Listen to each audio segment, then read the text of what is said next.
In your Illinois political coverage tonight, state lawmakers passing a $55 billion budget in the final hours before Saturday's deadline. It includes new taxes on tobacco, vapes, sports gambling, and foreign and out-of-state business income. There's also a cut to a $330 million health insurance program for non-citizens, but a $110 million program for seniors will remain.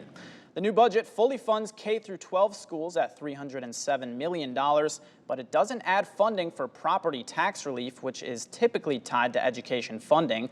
Under the budget, funding for the Illinois Community College Board would decrease by $24 million. Meanwhile, state universities would see a 1% boost in funding, which is less than the 3% increase the governor pushed for. Today, we hear from local lawmakers about that record-breaking Illinois budget. Haley Bickelhoff spoke with both sides of the aisle, who say there's many pros and cons to the bill, one area senator even voting across party lines. Well, again, it's the largest budget we've had in history, $55.2 billion. Republican House Leader Tony McCombie believes it was important this year especially to have a budget that doesn't increase spending in Illinois. Unfortunately, we didn't have that. She says businesses and consumers will see about $1 billion in taxes.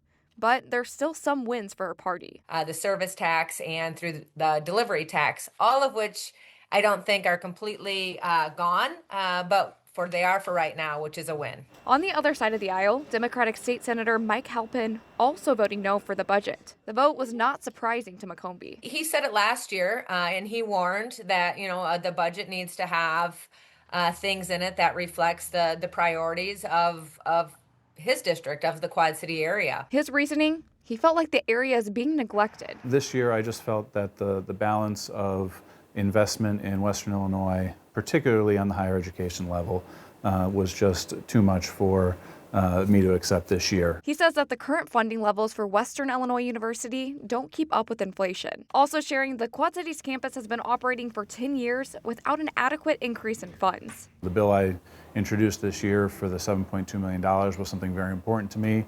Unfortunately, the general consensus with my colleagues was a lower amount, and I just couldn't support that. I think it's too important for our area. Halpin's glad to see the child tax credit and a number of his healthcare priorities funded this year. Overall, a decent budget. It's just not the best we could have done. In Rock Island, Haley Bickelhoff, WQAD News 8.